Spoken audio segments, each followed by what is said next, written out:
It is always nice to hear cheerful conversation here in the chambers. I really appreciate that. And here we go. It is 5 o'clock, so I'd like to get started at our appointed time. And I just want to welcome everybody who's here this evening. And as we get started, okay, great to see my colleagues come rolling in here. Clerk Borling, after I call this meeting of the Kalamazoo City Commission, the Committee of the Whole meeting for Monday, August 17th, 2026, please call the roll. Commissioner Hess. Present. Commissioner Hoffman. Present. Commissioner Pradel. Present. Commissioner Slavey. Present. Commissioner Wilson. Present. Vice Mayor Duncan. Here. Mayor Anderson. Here. Thank you, Clerk Borling. Any communications? Manager Hankins? Not at this time. All right, thank you, sir. Now is the opportunity for public comments here at the Committee of the Whole meeting. Just a reminder that there is also a public comment period at our business meeting that starts at 7. The public comment period time for this meeting is a little shorter. It's 2 minutes. You can choose any topic that you would like to speak on, but if you want to make a public comment, please come forward. You'll have 2 minutes. State your name and whether you live in the city.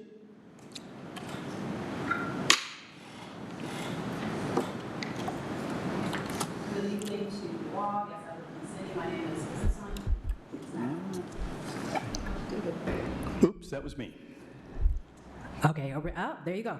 Good evening to you all. My name is Charlotte Davis. I work at Isaac. I do live in the city. Just really quickly, 2 of my questions have been answered already as we were sitting in the audience, so I don't need to ask those again. Very happy and excited to hear the presentation, to receive copies. It'll be online, so that all was answered. Also, a question to the commission for later. I would like to know how this assessment is being viewed, and maybe that will be answered later on today or maybe another time, but how it's being viewed in comparison to past assessments. I was online trying to pull up the past assessments. I saw there were 10 recommendations, so I'm just wondering how this wonderful assessment is going to align with the previous assessment, which I believe was 2023. Also, I wanted to ask, just for the next bid, as you all are looking at other firms or the same firm, or just looking for who will give the assessment in 2 more years, I would like to ask you all to think about incorporating community as you are looking at different bids, and that's a way for us to be collaborative. I guarantee you that community will lean in and try to do this work with you all when we're thinking about firms that are centered in equity, humanity, anti-bias, anti-racism, and that's really a way for us to be collaborative and to come together and to do this work. So again, thank you all. I'm looking forward to hearing more, and if we have other questions, we'll ask those at another time. Thank you. Thank you. Next, please. Hi, my name's Zach Coley. I don't live in the city, but my brother and I own a propane company, Excel Propane, which actually has an office just about 20 minutes down the road. And we've been heating rural homes across West Michigan since 1976. So propane has been a part of my life. Yeah, I grew up with it. My dad started the company. But we wanted to talk today a minute about some things propane is doing besides keeping homes warm, and that is running vehicles. So over the past 15 years, more transit agencies have started using propane to fuel their buses and transit vehicles. And that's because propane can offer a significant savings compared to gas and diesel per gallon. And it's actually, people don't realize this, but it's a very clean fuel. And that comes straight from the EPA. It's classified as an alternative fuel. These propane buses are even cleaner than electric vehicles. So electric always seems really clean. In many cases it is, but they don't have tailpipes. But they do cause, have a carbon footprint due to the electricity being produced in most cases by, natural gas. So propane is a really, really good alternative. It fuels vehicles just like gasoline or diesel. And places like Grand Rapids have had huge success in having propane vehicles in their fleets and their buses. So, we would like to just encourage you guys, the Kalamazoo City, to consider looking at propane as an option for your fleet. The Kalamazoo, I believe, received over $9 million in funding from the Federal Transit Administration to replace old vehicles, and we'd encourage you, as you guys get funding in your next application, to consider looking at propane. We often call it auto gas, if you ever hear that word, because it really can help you guys save money, which everybody loves, and cut back on emissions and be green for the environment. It's good for maintenance, and I could talk all day because I wrote it for you, so Thank you. Is there anyone else in the chambers who would like to take advantage of the public comment opportunity? President Fields. Hello, good evening. My name is Wendy Fields. I'm standing here tonight as president of the Kalamazoo branch of NAACP. Want to say that I concur with what Dr. Davis of Isaac has already stated, so I won't take that time, and I don't know if I'll be back here at 7 o'clock, so got another meeting. But I do want this body to know where we stand in regards to the flock cameras. The Metropolitan Kalamazoo Branch, NAACP, supports the use of the flock cameras in Kalamazoo. The use of these cameras has helped to solve violent crimes, serious crimes, and to protect citizens in our communities. This is one of many tools to help fight crime. While we support the use of these cameras, we know that it is paramount to include clear safeguards /policies, transparency, limited data retention, and strong community oversight. I encourage the city to keep engaging residents while maintaining tools that can help keep our community safe. Thank you. Thank you. Next, please. See no one else that wants to take advantage of the public comment period. I'm going to close public comments and thank everyone that did take time to share their thinking with us. We are now on to the work of this evening for the Committee of the Whole, and I'm going to pass it over to Manager Hankins. Thank you, Mayor. Commissioners, tonight's presentation is an important step in our ongoing commitment to understanding our organization, listening to our employees, and acting on what we've learned. So in September of last year, this commission voted to engage with our consultant, All Things Diverse, to conduct an organizational assessment. Part of this assessment follows assessments that could date back to 2021 and beyond, and so this is the continuation of that work. This particular assessment included input from employees, surveys through focus groups, et cetera. And so now our responsibility is to listen to that feedback and learn and act on those findings. And so our goal is to continue to build a workplace where everyone feels respected, valued, and able to contribute. So I want to thank our Diversity, Equity, Inclusion Office, who's helped to work and usher this along. I really appreciate that work. And with that, I'll hand it over to Tanya Hewitt-Smith for her introduction of our presenter tonight. Welcome. Thank you. Good evening. Thank you, City Manager Hankins. Good evening, Mayor and Commissioners. As Malcolm shared, tonight is a part of a larger journey. And for me, one of the most important parts of this assessment has been ensuring that employee voice remained at the center of the process. It is also important to recognize why we return to this work. Organizational and workplace climate assessments are not intended to be one-time exercises. A 3 to 5 year cycle is a recognized practice for reassuring organizational climate, measuring progress, identifying emerging concerns, and determining where continued attention may be needed.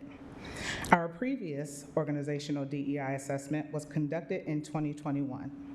5 years later, this assessment gives us another opportunity to hold up the mirror, not simply to ask where we are today, but to consider what has changed, where progress has been made, and where work remains. At that commitment, it is personal for me.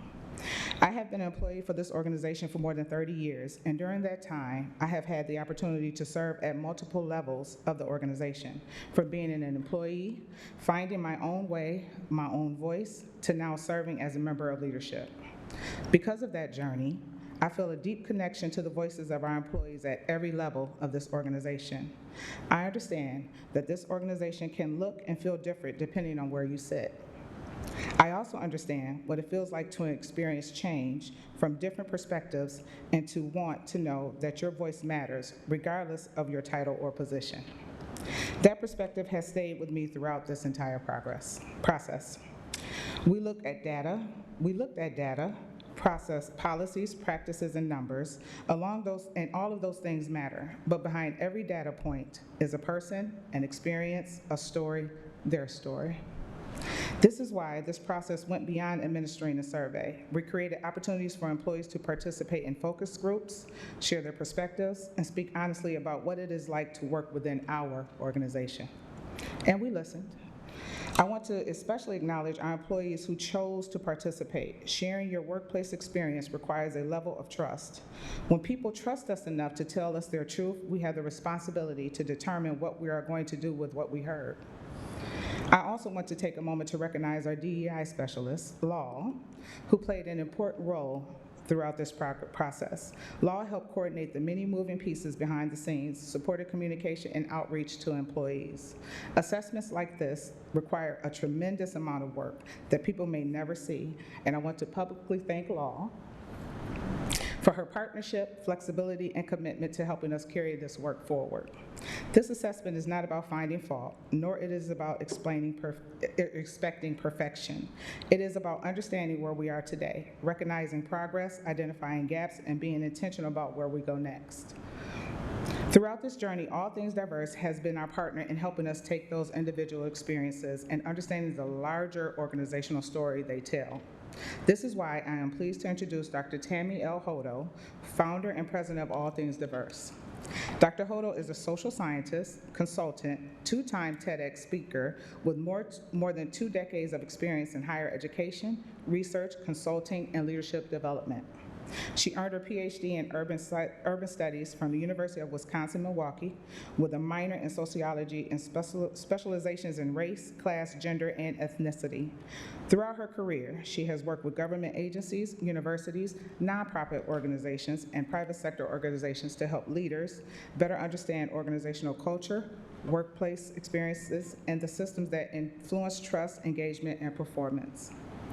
Dr. Hodo and her team have walked this road with us, from the assessment and to the employee focus groups to analyzing the findings and developing recommendations moving forward. Tonight, Dr. Hodo will help us understand not only what the data says, but what it is asking for us to do. Some opportunities may represent quick wins, others will require more time, deeper conversations, and sustained commitment. But what matters is that we continue moving forward. But ultimately, the value of asking questions will be measured by what we are willing to do with the answers. Mayor and commissioners and the community, please help me in joining Dr. Tammy Hodo. And I also want to uplift that you can find this organizational assessment as well as her presentation on the www.kalamazooCity.org website. Thank you. Thank you so much, and welcome, Dr. Hodo. Thank you. Well, thank you. That was just a great introduction. So I appreciate being here. Thank you for choosing All Things Diverse. I am the face of All Things Diverse and the CEO, but there were multiple employees who worked on this project. So tonight we'll go over the results, and I want to let you know that this was a DEI organizational assessment. So as your city manager and Tanya have pointed out, it was very all-encompassing. And I would like to thank Tanya and Law because we met every other week and coordinated all these activities to ensure I had access, or my team did, to everything. So we initially began with looking at your HR policies through an equity lens. And we provided input for that, and that was sent back over. And that was one aspect. But what we found basically in the path moving forward, this is a short synopsis of that. So the evidence came from, we did a pay equity audit. We also did the audit from an equity lens of your personnel policies. We also did a climate survey, and then we did focus groups. And so we looked at all the data that you already had. The one you had from 2021 that was done used a 10-point Likert. As a PhD from Wisconsin, I would never use a 10-point, so we used a 4-point, and I'll talk a little bit more about that. So there is some comparison, but there are areas where you can't compare because I've never seen, even I'm prior military, a 10-point used in anything that we do. So we'll tell you what the workforce told us, and you'll find that it's qualitative as well as quantitative. We did have 6 priorities in which we organized from the quickest to tackle to the largest lift. So what the first 90 days look like and how we will know it worked. So we sent out the survey. You have 671 employees at that time. So we sent out the survey. Initially, I did a recording where I spoke about the survey and what was the purpose of it, that I was a third party, had no association with the city, but was just contracted, that I was the one who received my company all the data because people are concerned that you will find out when you do climate surveys who it came from. So I did an hour webinar basically allowing people to ask me questions individually on the side via the chat, but I explained how the process would go, that we use aggregate data. We're not breaking it down by departments because I was concerned with the amount of participation we had that people could be recognizable. So we sent it out to 671 employees. We had 138 respond. There were 33 questions about fairness, leadership, communication, and accountability. And it was mixed methods, so it was qualitative as well as quantitative. And it was the 4-point Likert. And the reason being, academic data shows that it's better to not give the option of I neither agree or disagree, because that's the easiest option. And if people don't want to say anything, that's what they're gonna put, you know. So we also did the salary study with 668 employees were analyzed. We looked at the compensation, promotion, and separation data, and we also looked at 364 exits you had from your organization from 2021, which was the last time the assessment was done, to 2025. Now, the 364 exits could be retirement. It could have been people who opted to leave for a variety of reasons.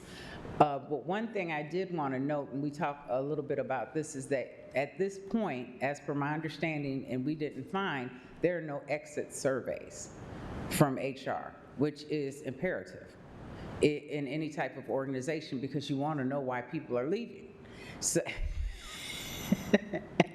So the exit surveys are very important because you'll begin to see if there are systemic patterns, if there's a particular department that continues to lose people and there's a common theme, but there were none available to us, so that is one of the recommendations. We did hold focus groups. Myself and one of my attorneys came, Jaquez Whitfield, and we hosted actually 4 focus groups where we had no sign-in sheet. Law, of course, was amazing and brought over drinks and, you know, all kind of stuff to keep people awake and energized, and snacks. And we just sat and talked with the employees. And we found several themes, and the themes actually they ran right in line with what we found in the workplace performance. So the signals we could not ignore. You had a 13-time increase in voluntary exits since 2021. We couldn't ignore that, but again, we also don't know how many of those were based on retirement versus someone exited for a different reason. Maybe they moved. I will say I'm prior military, and then I was a military spouse, so I moved every 2.5 years. So it could be someone like myself, you know, and I would have to leave because my husband's job, it was time for us to go. So voluntary departures, though, climbed from 3 in 2021 to 42. That was voluntary ones that we know were voluntary in 2024. Retirements and voluntary exits together made up 61% of all your separations over that period. So we looked at the data from 2021, which you see there were 3. 2022, you had 12. 2023, you had 29. 2024, you had 42. And then in 2025, you had 39 people leave. So that's a substantial amount for city government because you want continuity. And that'll be something else I'll recommend. And I don't know, are there any veterans on the board? Okay, so you know, Commissioner Hoffman, what a continuity book is, right? So that's one of the things that we're definitely recommending, because if you have people retiring, that institutional knowledge is leaving. So in the military, which branch were you? Okay, Navy. My husband, Army. But in my house, Army, Navy game, Navy. All day, we always win.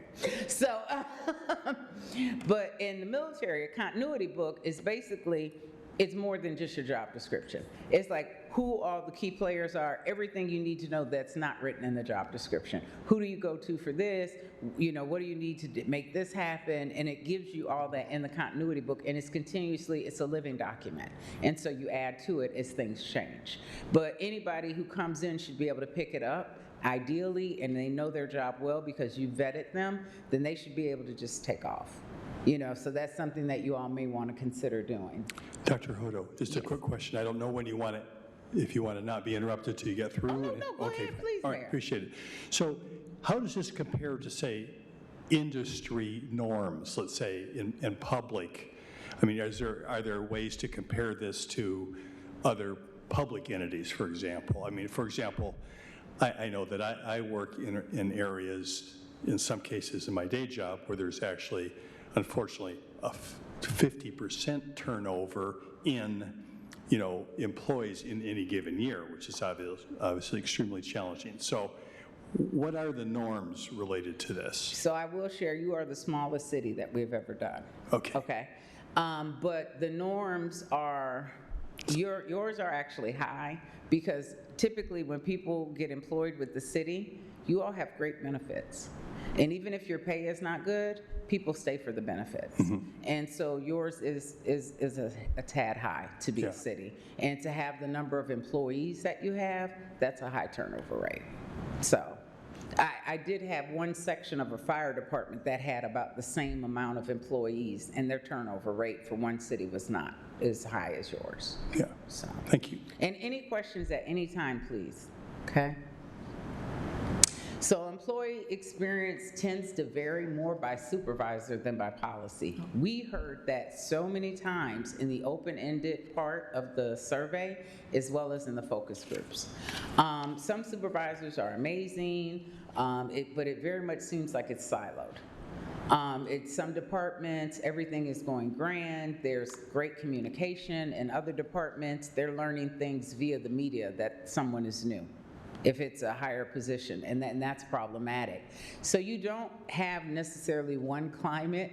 It depends on who the supervisor is within that department. So that single fact changes how every problem below gets solved. Some people were able to say, hey, you know, I could go right to my second in command, have a conversation with them, and they were able to fix it or adjust it or accommodate.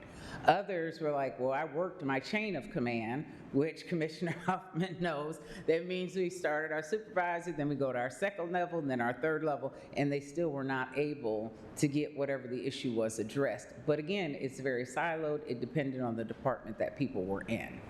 Some spoke very highly about their supervisors fixing things on the spot, you know, or making sure they had some, continuity plan or something in place. So fixing policy is not going to be enough here. You really have some leaders who don't have leadership skills. And that came out in a lot of the data that we had, like emotional intelligence, right? Empathy, self-awareness, self-regulation. Some of that is missing from some of your supervisors. You also have some supervisors or department heads that allow the second level person to address everything. And the people don't want to deal with that second level person because that's not necessarily a people person. But the supervisor is a people person, but is very much more engaged like on the projects, you know, so just very into what they do. So the fix has to reach the supervisor level. And so what my company did is we made 2 different courses, and we'll launch those out. I've been talking with Law and Tanya. We'll launch those out. So I created a course course, using obviously Bloom's Textology, which is academic for the pedagogy for adult learners. And so I created one on psychological safety in the workplace for your supervisors. And then for the frontline people, I created another one that is called How to Speak Up at Work. Because some people tend to be fearful for retaliation, or they feel that their voices just aren't heard. So they basically have shut down. And to me, like the 20% rate in your survey kind of shows some people have checked out. But you're at an inflection point where you can totally turn this around and make this great, or you can do nothing with this data and shelve it, and you're going to have this problem when, again, it's going to continue. So the 6 priorities, we ordered them from quickest win to your largest lift, right? Because the employees need to know after today that, hey, this is taking place, the data's out there, these are the things we're striving for, and this is what we're doing to do that. And so we also created a strategic plan for the organization. In the first 30 days after this report comes out, this is what needs to take place. The next 60 days, this is what needs to take place. The next 90, and you'll see that in the back of your book. You see the 20, and I'm sorry, let me put my readers on. The 2026 organizational climate strategic action plan, and you'll see that, and that is your last tab, but you'll see there the 3-layered evidence-based and how to use this plan. So basically gave you the tools that you would need to implement. So communication is a big one, okay? And I know I talked with City Manager Hankins, and he indicated to me that about 4 months ago, he started to put out a monthly newsletter, which is great, because a lot of the employees that we did have in the focus group said they didn't know who leadership was until they saw it via the media.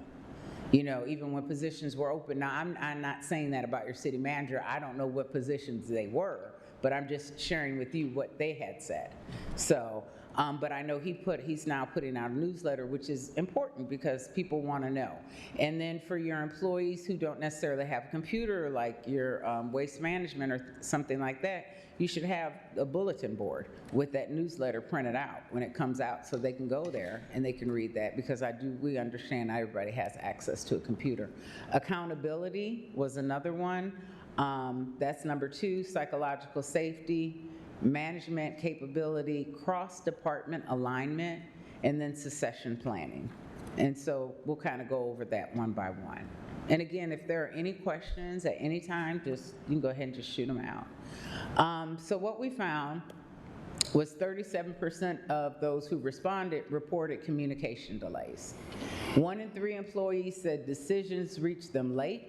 Some learn of the changes from outside media before hearing it internally, and new leaders appear on the website before staff have even met them. That's a problem. So in the military, we do town halls, right? And we also do that at universities. And when we do those town halls is typically when we do our appreciation of particular people, if that's the way they like to be, given their accolades, because other people we know are introverts and don't want accolades that way. But that's also when we go ahead and give updates about who new staff members or what positions we're searching for, we're in the interview process or whatever, and I'm sure your city manager is including that in his monthly, newsletter now. But what it takes to fix this, we believe, and this is low-hanging, is adopt an internal first communication standard, which I think with the city manager doing the newsletter, that helps. And I think departments could also contribute to his newsletter by giving them something, each week, some win or some issue or something like that they've gone through, so the departments can see that they're in there as well.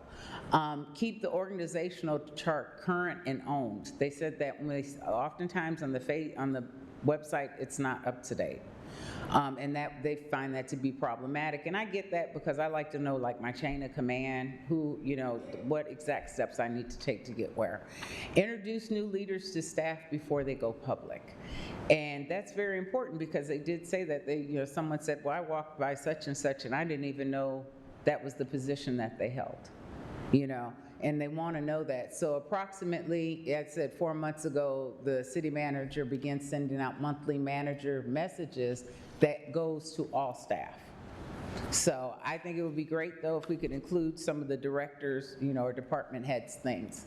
Those without computers should find the message, and we spoke about this on bulletin boards in their department. So that's number one. That's low-hanging fruit, something easy to resolve. Number two is accountability that applies at every level. So a lot of the feedback we got via the open-ended questions is on the survey, as well as the focus group, is that everyone isn't held to the same standard. And people felt that there was a lot of favoritism, nepotism, people being tapped on the shoulder about positions and things like that, and they didn't care for that. So they described the culture as a caste system, where the top feels untouchable while small errors below get written up. And that was the highest risk finding we found in the assessment. People were very concerned about that. And the thing is, though, being from HR, like, I know you can't tell when someone's under investigation. You can't tell everybody, exactly what's taking place at all times. If you're in HR, you're doing a Title VII investigation or something like that, you're not able to do that. But log every concern with an owner and a timeline. Publish one discipline framework that covers senior leadership too. Launch exit interviews to learn why people are really leaving. I had a gentleman who left, and his last week was when we came in April to do the focus groups, and he was not retiring, and he was pretty excited about leaving because he had not had a good experience. And that's what I'm like, this is the city. Like, my dad worked for the city of Milwaukee. He was a bus driver. Like, we had the best health insurance, like the Mercedes, usually, that's what people think of. And so this is accountability really needs to apply at all levels, and it's something that you all need to figure out as a city how you're going to let that be seen. But again, I know, like with Mr. Henderson, right, that when you're doing investigations, you really can't talk about that. But you do definitely need to publish one disciplinary framework that covers senior leadership too. So if they do certain things, there needs to be some type of action that's taken against them. And the frontline employees want to know that there's actually action that's going to be taken against them, because they're not seeing that right now. Or at least they don't feel that they're seeing that. And I think that puts him in a precarious situation, because some things you can't disclose and you can't share, and they may not see, but it's in that person's personnel record. Mr. Henderson, am I speaking correctly for you when I say that about being in a personnel's record? Some things you can't share? Right, and see, so that's the problem. But again, having some accountability and making sure that the frontline employees know as well. So number 4 was safety to rise was a concern upward. Like, your employees are indicating they don't know how to work the system in order to get promoted. That's problematic. In the military, we know exactly what we have to do. In the Navy, we test. And the Army is a different animal. But in the Navy, we test for each rank so we can move up, right? And they're saying that, they feel discouraged from raising concerns. They want to be anonymous. They want to do like 360 feedback, which is, have you all ever done 360 feedback? Okay, so I like those, and we used to do those as well, so I created something similar for you all. But they also want an employee annual skip level meeting. So they don't want to meet with the second person in charge, they want to meet with the head person in charge of that department. Yes, go ahead, yes. Sorry, I was trying to get your attention, Mayor, a little bit early. No, you're fine. Well, Dr. Hodo, just thank you. I'm so excited about this assessment, as I think the only person on this dais who actually worked for the city of Kalamazoo. I was one of 6 people that resigned from the department within an 8-month time span from CPED. So that is an unacceptable turnover rate. So I love to see this, because this truly validates my own experience and those that I worked with. So I appreciate you and the work that we've done, and I appreciate, our DEI department for working on this and making this a thing, and I appreciate our city manager, and I just want to be on the record to say, whatever we need to do to get the recommendations in place, I fully support our city manager and our city leadership to get that stuff and put the resources behind it to make it happen. Real quick though, just going back to P1, I just thought it was interesting about, you know, like the org chart, and communication is key. So I knew that with the bulletin board, right, that's usually our unions, right, that are on the ground, that don't have access to computers, right? And so what I understood a common issue was there are bulletin boards, but they're not necessarily being used. And finding whether it's metric tied to metrics or some accountability for leadership to ensure that those are regularly replaced, because it felt like just a revolving door around a conversation around like, how do we get to people that don't have computers? We already know this, bulletin boards. So we already have bulletin boards, so we should do it. And then it'd be like 6 months later, it's like, oh, no one knew about it because they don't have access to a computer, but we already answered that already, right? So it just wasn't happening. And with the org chart, I mean, I don't even think we have it public facing on our website for like the community, but in our intra portal, I mean, we really relied on Outlook, our email, that has a built-in org chart. That hardly ever changed for more than a year. So if new people came in or people shifted, that just was unreliable. You didn't know. And I feel like, you know, even in my own experience at CPED, we changed people's positions, particularly those that were non-bargaining, right? Because we don't have as many protections as those in the union in terms of their role, right, changing every 6 weeks. So people were shifting titles or job descriptions or who's reporting to who, and the org chart hardly actually got updated that regularly to reflect that. And I just know that that was such a point of frustration for most staff, because we just couldn't even know how to work on projects if we didn't know who we were able to talk to or who was expected to do certain things. And then when you bring it to a supervisor and the response is, you just got to work it out, versus having real accountability, you know, measures in place to say, oh, okay, you're reporting something that is not being done. This is the pathway. There was no pathway. And I just appreciate you lifting up that truly we are so decentralized. Every time I ever went back to HR, and this is before Mr. Henderson's tenure with the city, I always got the response, this is at the discretion of your supervisor.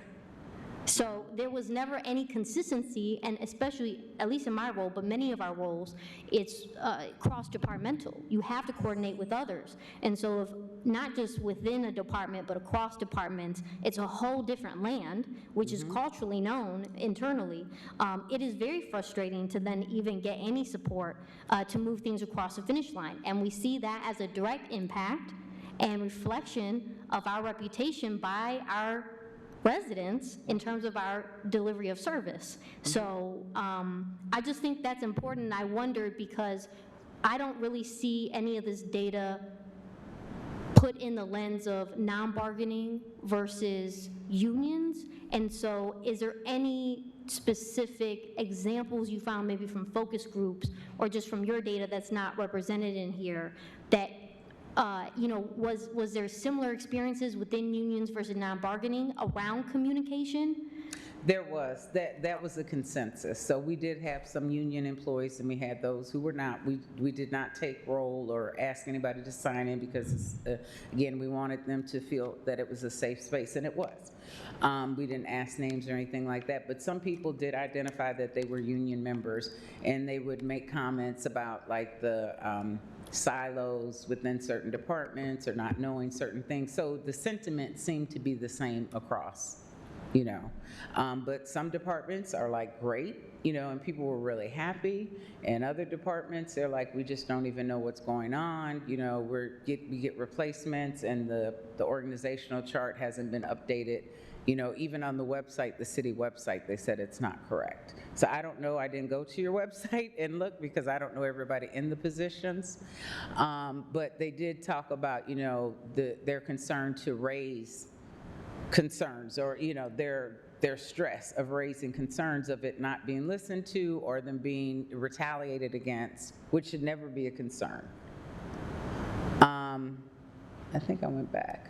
How did I get out of order? I got out of order, but so managers prepare to lead people. So what we found were 75% want more development of your employees. There's no written path, and this is why I had it for number 3, I was talking, to promotion. Many supervisors were promoted for technical skills with no preparation to manage people. So that's like as a PhD. So we're not taught to teach. We are researchers.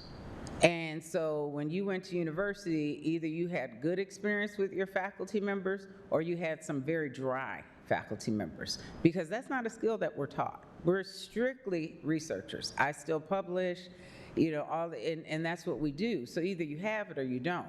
But you have to train your supervisors through the lens of emotional intelligence, that empathy, that self-awareness, that self-regulation, because it doesn't present, from what we heard, and what the survey showed, that supervisors are able to place themselves in the shoes of those that they supervise. And, we believe in internal promotions, All Things Diverse does. We believe in internal promotions because that shows others that it's possible, but they need to know what the path is. So if there's no clear projection on how I can get from this level to the next, and maybe my manager isn't very forthright or forthcoming with the information, how am I going to do that? Then I'm going to kind of be skipping around from place to place.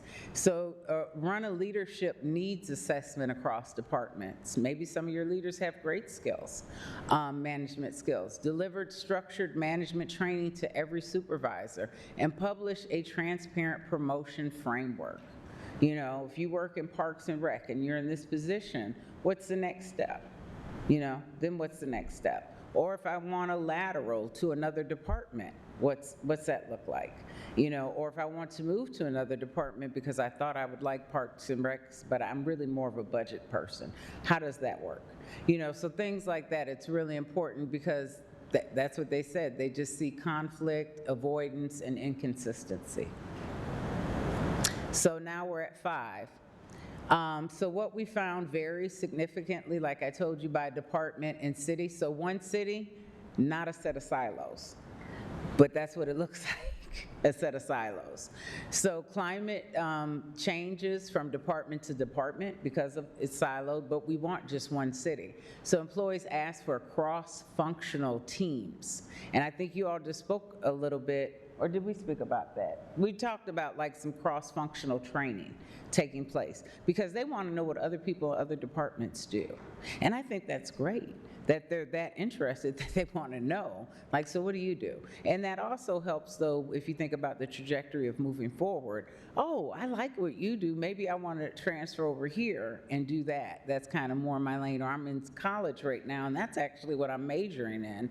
So, things like that. But so employees ask for that cross-functional teams. They also ask for a dedicated process role to standardize how the city works across silos. Is it just the department heads meeting? Because if it is, that's not working, because not everybody is communicating downward what's happening. So stand up a quarterly cross-department leadership forum would be a suggestion. Launch standing cross-functional employee work groups. Scope a process improvement role for the budget cycle. So these are some of the recommendations, and again, these are just the top 6. The third was keeping knowledge before it walks out the door. So we saw that when the voluntary exits, right? The workplace is aging into retirement while your voluntary exits are accelerating. Directors have left with no transaction or transitional plan. There's been no plan. And I don't know, Ideally, if you had a continuity book, that would work, but ideally, if someone could kind of cross-train or come in a couple weeks before, especially a particularly significant position, that person transitioned out and could even just shadow them, then that would be helpful. And then they can get introduced to the workforce even before they start, but we know that they've been selected. So 2012 retirement wave is still costing you today. And so that is still costing you right now. So again, map retirement risk role by role, build a succession framework with real overlapping periods, like I recommended, and then launch an internal advancement program so people can see a future here. Because if I come in and I'm coming in as an administrative assistant, executive assistant, that's fine, but I'm in college right now and I have aspirations to move up the ladder, and there's no clear path, and I don't know exactly how I'm going to do that, or I don't know the people to ask, then after I finish college and I get my degree, I may end up leaving the city, going somewhere else where I kind of know what the process is, and they lay the map out for me of how I advance to the next level. So making a rating mean the same thing in every department.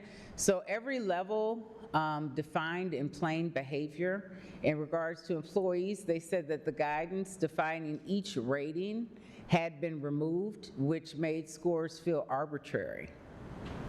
So they didn't like that. So we created one for you. I haven't shared that. That would be part of a whole nother work group. But we created, what would look kind of like a 360, right? The top rating is reachable again because employees talked about it's not obtainable. They're like, it's not realistic. And I hear a lot of federal employees, I used to be a federal employee as well, we lived in Germany, that it was just not obtainable. The ranking that you had to get in order to be promoted, it was like that. I mean, I would have to work 80 hours a week. It just wasn't necessarily obtainable. So employees described being quietly discouraged from awarding being quietly discouraged from awarding the highest rating, and a cap top teaches people excellence is not worth recognizing. And you have to recognize excellence, because if not, that excellence walks right out the door.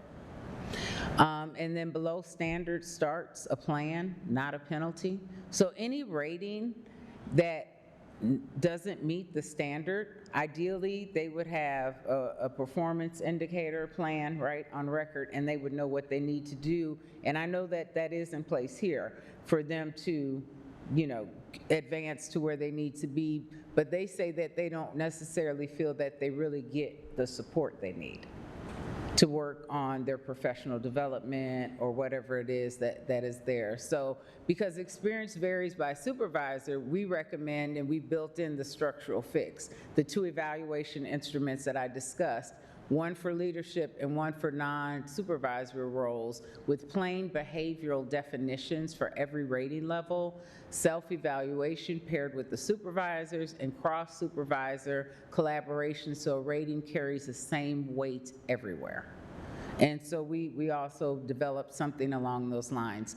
So these dates were from May, but, and actually we corrected that. Tanya and I corrected that, and your city manager. So every date below runs from today and to today's presentation. So ideally by September 16th, the city manager sends an all-staff message owning the findings and committing to action. In the book you have, you will see your timeline does not match with this because this was done in May. So we're doing 30 days from today. So it'll match with the slides that we developed, okay? So that would be by October 1. So another thing, by October 1, the internal first communication protocol adopted and sent to all department heads. Well, he's already done that. So concern channel, ideally before October 1, concern channel selected and retirement risk assessment scoping should begin. So that's with HR. Then also October 16th, the city manager should host a live listening session with frontline staff, if at all possible, because that's the accountability and communication aspect.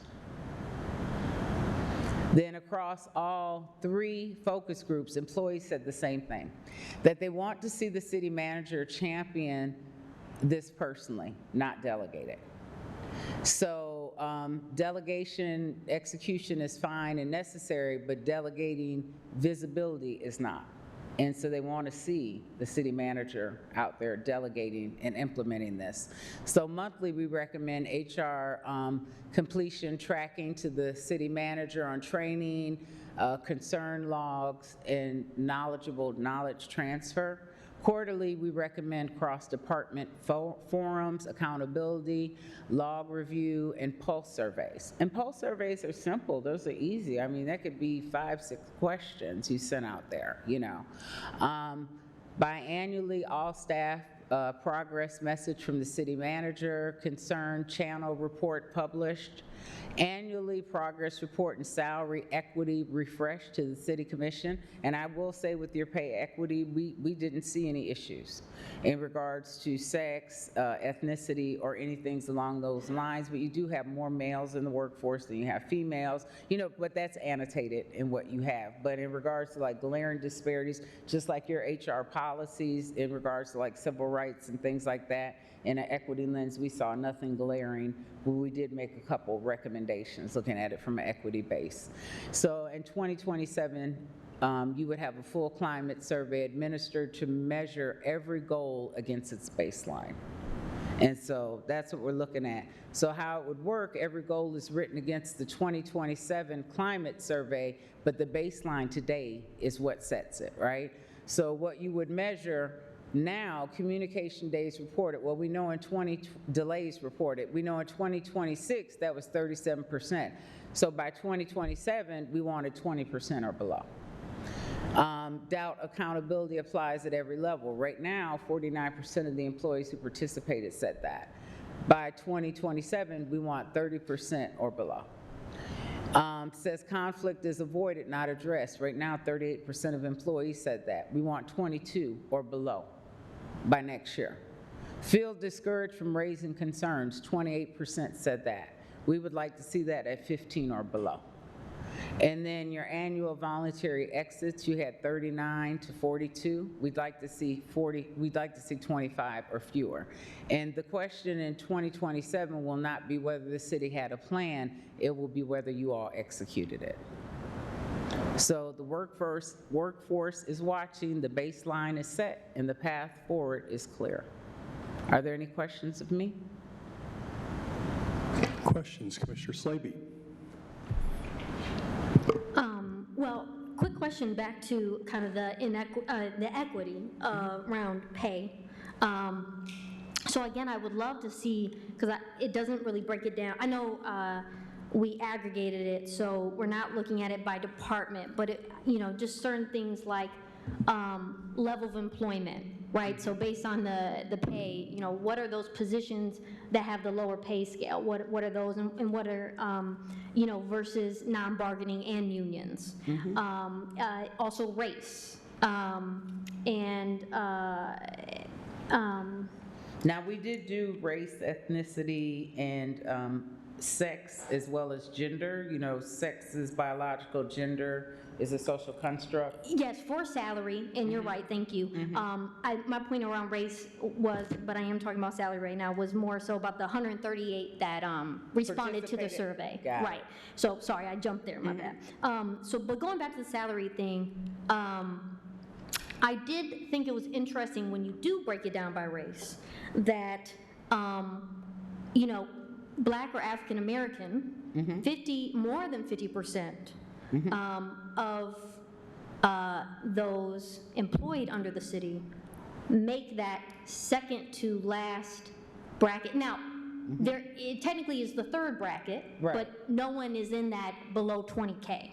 Right. So if we kind of just take that out off the table because no one's in there, that's the second to the lowest. Percentage. And that's a large percentage. Now, if we believe that for some reason they're represented in, those that make up that 42 are represented in a concentrated position, okay? So it's not that somehow most of them are senior leadership and that they make less than their white counterpart in that same role. That's not broken down here. But, that would be interesting in going back to your point about making clear pathways for advancement and also understanding how many of those people also, like how long have they been in those roles, still making second to lowest bracket, right? And that's 50% of our Black or African American employment in the organization. So I do think that's an important call out for us to consider. And I'll tell you where I think, and this is just from working with other cities, we've Jacksonville, Tampa, Sanford, Rochester, San Jose, California, I mean, numerous cities. What we tend to find is exactly that, and we tend to find a lot of African Americans in waste management.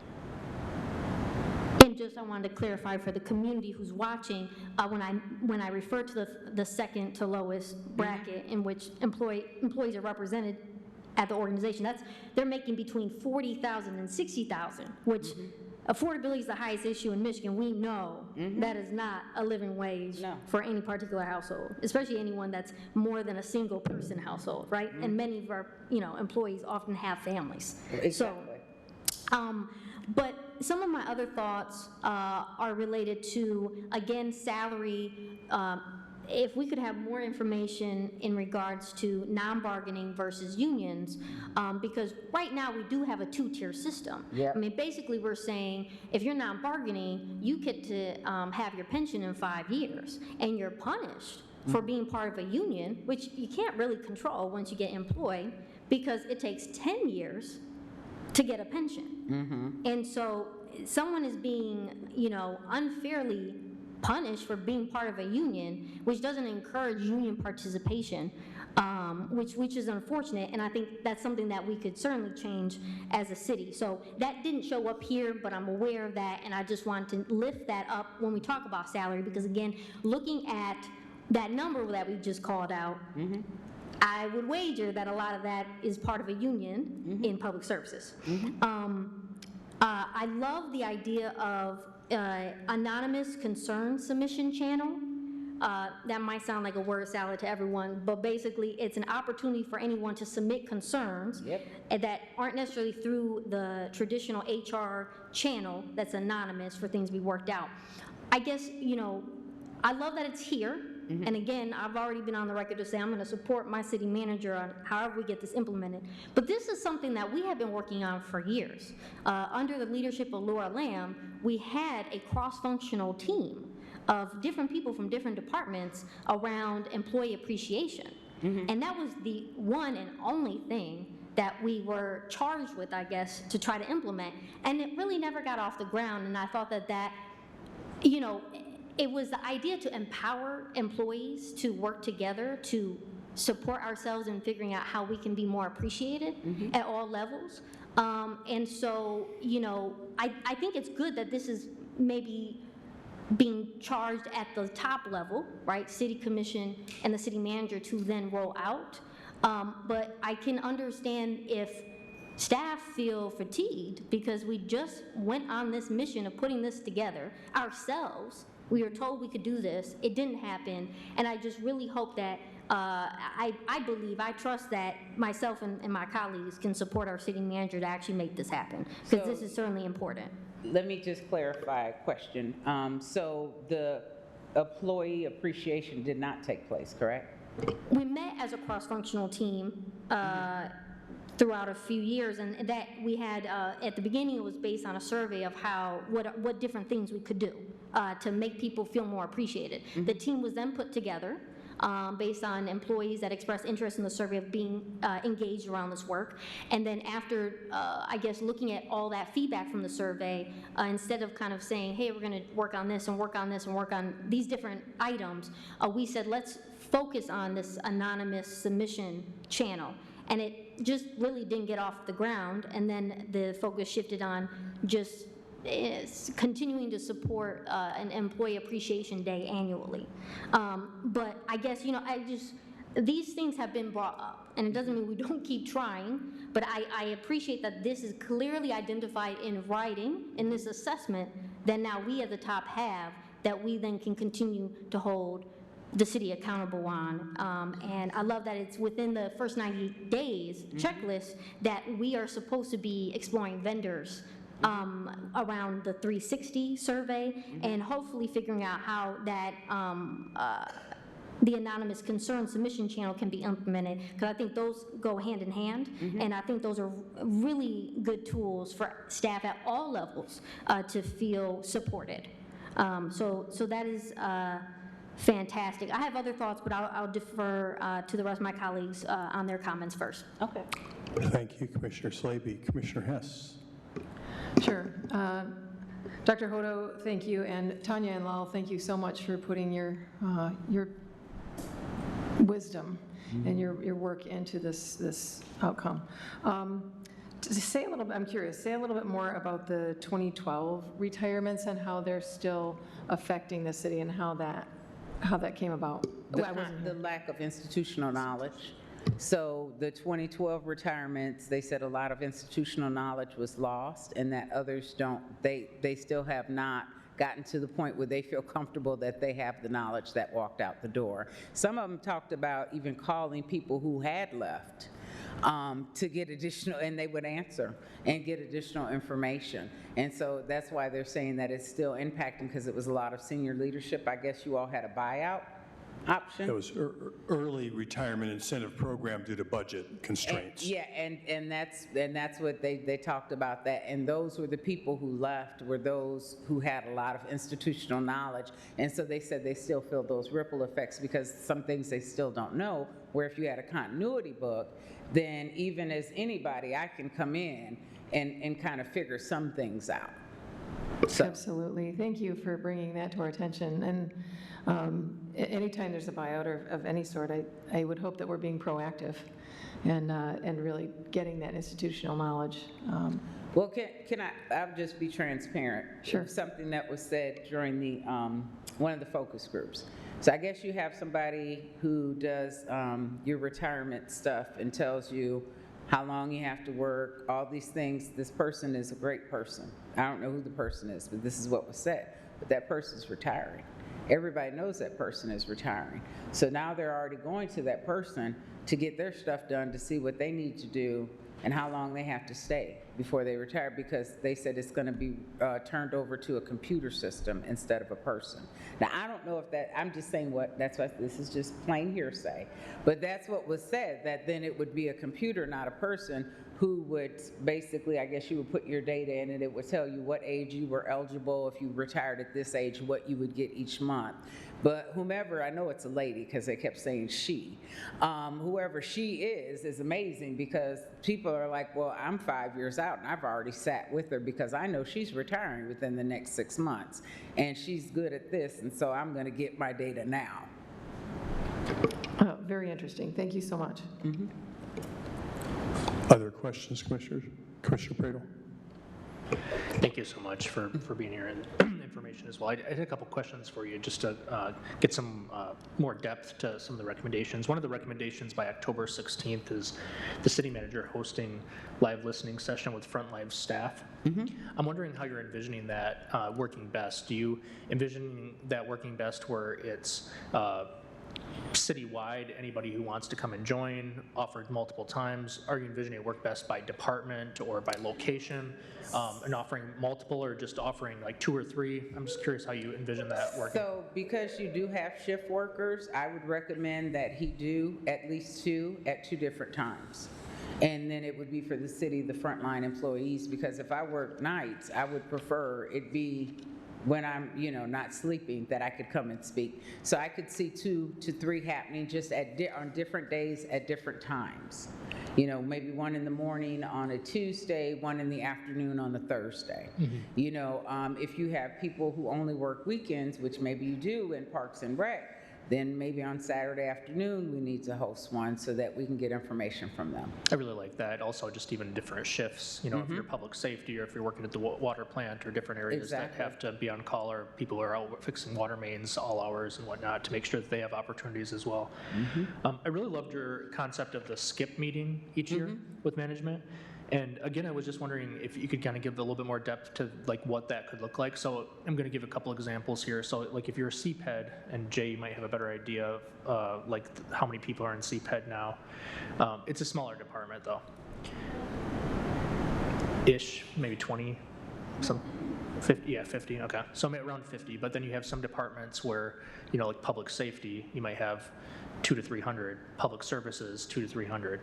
And so how could that look where, say if you're Director Baker or the police chief, how you still make sure that at every area you're getting that opportunity annually? Would you still recommend them trying to find ways to get that one-on-one throughout the year with every single person on that team, or what could that look like? What I envision that is that people who want to have the skip meeting. Okay. Because not everyone does. That's just like with employee appreciation. Not everyone wants to be called up front and given a plaque. Other people just want you to pat them on the back and behind the scenes. They don't want to be out in the front. And so that's what I would recommend, that's optional. And then I would set aside, maybe once every other week, 3 hours, and I would change the days. This month it'll be Tuesday and Thursday, the first Tuesday of the month, the third Thursday of the month, from 8 to 11 on this day, from 1 to 4 on this day, and people can sign up. Okay. And then they can do that, and that would be a skip meeting because, like I said, there was some concern. There's one supervisor who I know is fabulous and is very technical and very great at their job, but doesn't necessarily engage with the employees, and they have to go to the second level person who they do not enjoy. Mm-hmm. Yeah, that makes a lot of sense. Yeah, thank you for that. There was one other note here. It was under the P4, and it said peer level safety is strong. Mm-hmm. It says 91% feel comfortable speaking up with each other, mm-hmm. and that's a pretty high number. That's awesome. I'm wondering what in your professional view and all your expertise in all the areas, what creates that kind of high level of trust amongst each other, and then how can we utilize that to strengthen all the other areas? Well, I think that they've had to. And that's what I think, that they've had to rely on one another, and that's where you get that trust factor. But that's like we go in the buddy system, if we go together, we leave together, there are certain things.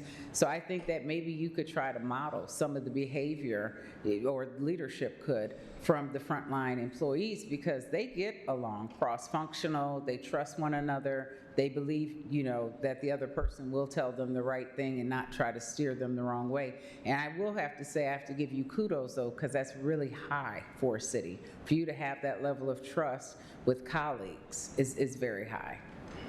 So yeah, I would talk with the frontline people. What are they doing? Well, they work together every day. And that's why it's important, though, as department leaders or city managers, HR, whatever, that you get out and you walk around and that you talk with people. When I was faculty member, I still walked around. When I was chair of a department, I still walked around, because they need to know who you are and that you're accessible, mm-hmm. And people will tell you things that they would not have if they had not seen you at that in the hallway right at that moment. Mm-hmm. Absolutely. Great. Thank you. Appreciate Mm-hmm. it. Thank you, Christian Pradel. Vice Mayor Duncan. Yes, thank you for being here. Thank you for the thorough report. So in the exits to the city, do we have any demographic information on the ones that were reported? So I have some, I think, on the salary. Give me one moment. Because we have the length of years, EEO, we did that. I just had the page up.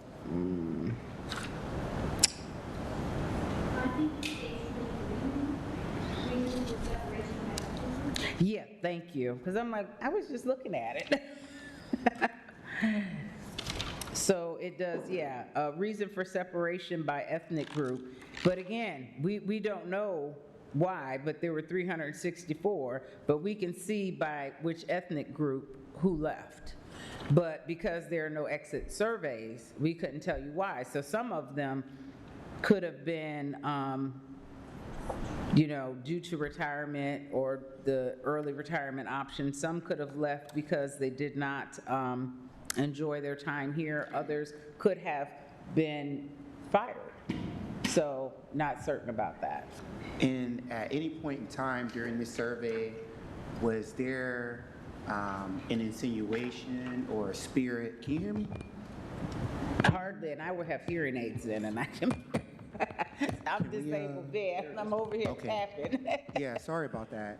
So at any point in time during this evaluation, was there an insinuation or an effort to stay away from like identity trigger words? You mean like she, her, like my pronouns, or? Identity trigger words of any sorts? No. Okay. Thank No, you. no. I said my signature block, I have it, and it links right to why pronouns are important. I mean, but I know, but again, I live in the state of Florida where woke goes to die. So, that's famous words from our governor. But yeah, but no, none of that. There was no concern surrounding sexuality. There was no concern, which I was surprised, surrounding race. I mean, race is a social construct. It's not biologically real. We're all ethnic beings. But there was no concern brought up about that either. So,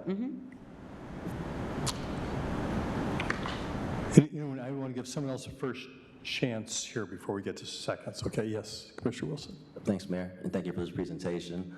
I know that department demographics weren't necessarily requested, but I was wondering if you were able to kind of draw any correlation between climate and department just based off of some of the written-in responses. yes, I could infer. Yeah, I know what department. I know what department someone likes to go out in the field and is amazing at their job and is an amazing person, and the other people have to report to the second person in command they don't like. There were some obvious glaring similarities, so I could figure it out. Did some departments seem more problematic than others? Yes. Some departments are great. They seem to be very much in line. Their leadership is very transparent with them. Everything they talked about equity, about being able to go and ask questions or raise concerns. So that's why I said it's very siloed. It depended on the department, and it depended who their supervisor was and who they had to engage with if they had an issue. Was it the second level or was it the first level? And that's why we talked about the skip meeting, because if it's the second level, I always have to engage with, maybe I don't feel so secure telling them certain things, but I would feel better with the first. And that's why I asked for the department focus, just to kind of see if we could focus certain trainings, where they needed to be focused if necessary. And then, let me see, what else did I have? That's it for now. I might circle back. Thank you. Okay. Commissioner Slaby. Thank you. I just wanted to actually follow up on some of the things my other colleagues talked about to get a dialogue going. Is, I think to Commissioner Hess's point about early retirement, that incentive and how that might still impact us. Obviously, I think that still impacts us, but I think it's also important to acknowledge that we should definitely have something in place for those big waves that might have to happen for different reasons, right? But it's also just, even within my time, I wasn't here during the ERI. So I came in and I still was told to reach out to my predecessor by email to ask for whereabouts are things. And so going back to that, there was no onboarding that existed in our department, but also offboarding. So I know that you're talking about that book, right? That continuity book. And so that's awesome. But even just people that maybe aren't familiar with that language, just quite plainly, we need onboarding. And not just our first little meeting with HR. We need department level onboarding, division level onboarding that's consistent. Right, and I don't mean to interrupt you, and that is in the report, because that's exactly what they said. They said when they're onboarded, it's just HR basically goes over your benefits with you, what you could retire. They don't know anything about other departments. They don't know what they do. They don't know, and so they spoke about that, and it's in the report and the strategic plan as well, because they did talk about that. And that offboarding, not just exit surveys, but having a consistent off-ramp for employees to know this is our expectations. Obviously, if it's a friendly leave, sometimes you don't have time, but for people to be expected, this is how we want your stuff organized.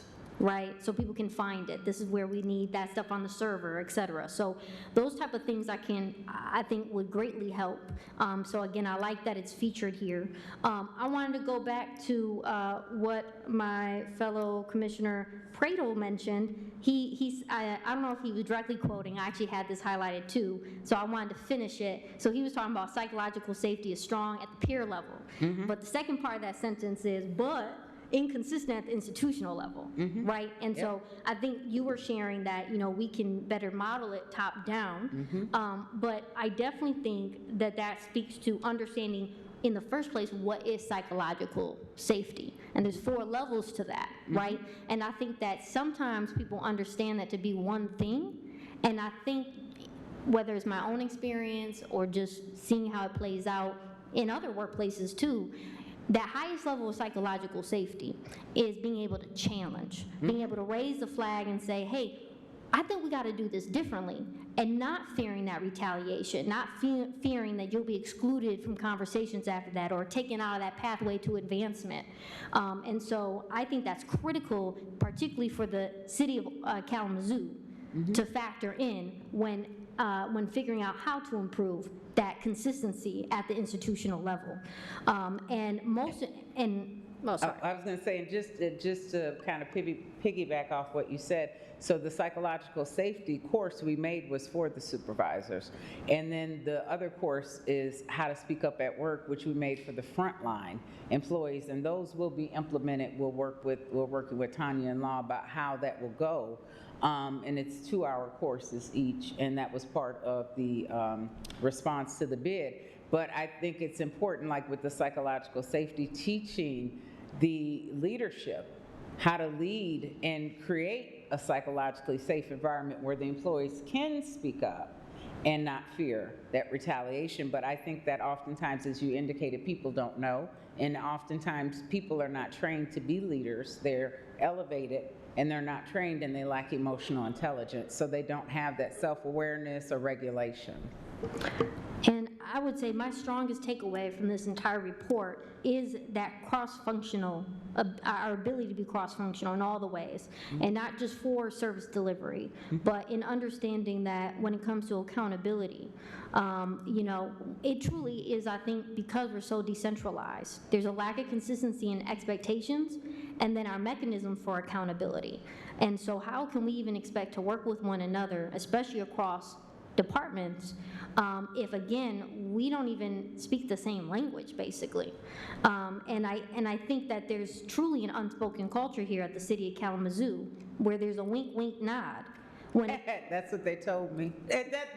Or tap you on the shoulder. That's what they said. And when it comes down to, hey, we don't care, you do whatever you want to do as long as it looks good. And then when something arises, they bring you in and say, you're fired. Hey, none of that. But like, hey, we need to switch gears. Even though this is what you were tasked with, we need to switch gears for whatever reason. And then you just never really have consistency or support in being able to feel secure in your position, because it always changes.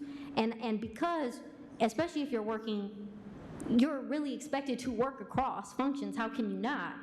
When there's no clarity on how that actually is supposed to happen, I mean, that's just chaos. Right. And so truly, I think the pathway forward for this city to improve and for us to build that trust with our community, which is why, this is, as commissioners, right, our biggest charge, I believe, in making sure that we know that people can trust in us to use our services and feel like they belong in this community. That all starts with how we're supporting each other here internally and what our internal culture looks like, and our service delivery to one another as employees and the employer. Lastly, just going back to how this all happens, Vice Mayor Duncan had brought up talking about trigger words, which led you to say, in regards to, you didn't really hear much stuff related to race relations, or maybe sexual orientation was the other piece. I'm just curious, obviously in the 138, which is 20%, you reference that's at the lower end of response rates, even though it is a significant sample size. Right. Right. just understanding while it's a significant sample size, is it representative of all the people? And I mean, even 1.5% is non-binary being reported now. Of course, I don't expect that to be a huge number, right? But I think just thinking about all we're seeing here is gender and tenure amongst the respondents. We don't know how that breaks down by race or even pay wage or MBU versus unions or level of employment. And again, it was aggregated, so we weren't to expect at the department level. But I think all of those things are important for us to get a better sense to know how we address this. And maybe the city manager has more access to that information, that data, but I just think that's important because of our decentralized nature, we can roll out all these workshops. But again, the way we're set up, each director and deputy director is going to take away what they are going to take away and implement it at whatever they deem appropriate. And how are we going to make sure that we're holding all of them accountable consistently, right, at the same level to ensure that we're actually implementing this stuff across the board for each department? That I think if we can't get that done, this isn't going to matter. So I hope that we can make this work matter. And I'll say you have to have processes, you have to have policies, and you have to have procedures, and they have to be equitable. They should be accessible and they should be equitable. And that's the only way you're going to be able to do this, is you're going to have the policies, processes, and procedures, and everyone needs to know exactly what those are, and they need to be applied equitably. If you have people, I know the union has certain different aspects that they abide by. But again, you all work with them when it's time to renew their contract and their budget and all that, and maybe you can get some verbiage in that, what I'm saying, or negotiate ways that you are able to ensure the policies, processes, and procedures remain the same. In regards to, if you do this, this is what's going to happen. If you do that, this is what's going to happen, or potentially could happen. You could get maybe written up or get put on a performance plan, and if it happens again and you have not completed your performance plan, then you can expect this to happen, but again, it needs to be consistent because their employees do see the differences within their departments when things are not applied consistently, and if there's favoritism, they see that. I mean, you don't have to call it out. It's pretty apparent. My last comment is directed towards the rest of the commission, my colleagues. I know this is a huge report, and I'm still diving into it, so I have not read every single page.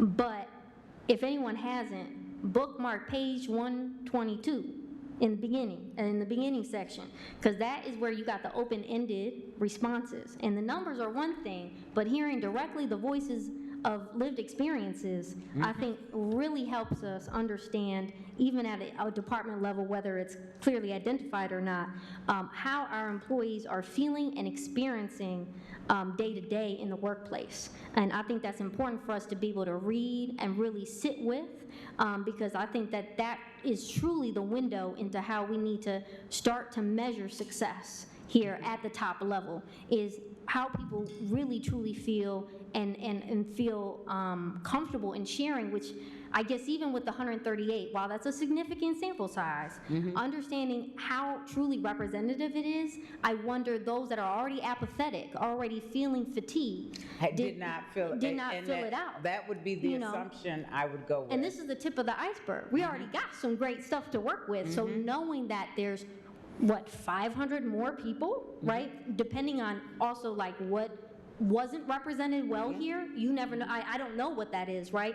I just think that there's so much we're still even missing, but this is a good start. I appreciate you, and I appreciate the work that our DEI department did with leading this, and again, I support our city manager in making these things happen and continuing this work.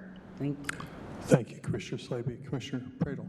I forgot one question I wanted to ask you, and it was about how, if you, and maybe I haven't gotten to this part yet as well, but if you got any sense in terms of how supported individuals who support families or support others feel within the institution.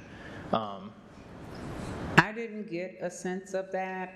There was some conversation surrounding disabilities, and I'm a disabled vet, and maybe a lack of knowledge on some people's parts that certain disabilities don't go away. So that was definitely brought up, but nothing in regards to like family or being able to financially, provide for there was nothing that we had in regards to that conversation. And we opened it up. I mean, we had, of course, some questions, but we make it very organic. So we start with them and then we let them go. Because they're going to pick up something in the theme, and then we just let them go with that, and and go around and people share, and then we go to the next. But it ends up being a very organic, not planned type of exercise, so we can get the real raw data. For sure, yeah, I appreciate that. I'm just curious, especially people with, young families, or a first child, a lot of demands and things that may be unexpected and needing to work hybrid temporarily or accommodations for those kind of scenarios. And so, maybe no news is good news, I guess, in that regard, but I just was curious if anything rose to the top from your perspective. Yeah, surprisingly nothing. And I was surprised, in the current climate, that nothing regarding sexual orientation or ethnicity was brought up either. Again, but just disability, and that was one person who spoke about it. Gotcha. Thank you. Thank you, Commissioner Prado. Other questions for Dr. Hodo at this point? Seeing none, thank you so much. Did you have more comments you wanted to make as far as wrapping up, or? No, I just really hope that you all take this. This is a very comprehensive report. We did a variety of things. Like I said, we looked at your policies, we made recommendations, we did pay equity, we did the survey, we did the focus groups, we created a strategic plan that will help your city, I believe, be the best that it can possibly be, and to have your constituents support you and believe in you when they see that you're actually doing the work that needs to be done in order to improve the morale of your employees. So I think that carries outside. Thank you so very much. Appreciate it. Thank you. Manager Hankins. Thank you, Mayor, and thank you, Dr. Hodo. Thank you for the work, and our DEI office. I appreciate the work that you put into this. I think one of the things that you can take away from this also is that this aligns with the vision of this commission to be an excellent service delivery city. I think you can't do that without taking into account how people in the workplace feel about being in the workplace. So always been a priority of mine from the start, and so I appreciate the fact that someone has laid out some very good, clear pathways forward, and you will hear the progress as we continue to work through these things. Some of the work is already underway. I don't want you to think that none of the things that have been recommended have been happening. Some preceded some of the report data, but you will start to see the work of the city staff working through this. So thank you. Thank you again, Manager Hankins. We are now down to the point on our agenda for commissioner comments. Just as a reminder for anyone who is watching or here, there's also an opportunity for commissioner comments after our business meeting that starts at 7. Are there any commissioners, though, that want to take advantage of commissioner comments in Committee of the Whole? All right, well, thank you so much. Very engaging on the report here. This meeting is adjourned, and we'll be back in the chambers in about a half an hour for our business meeting.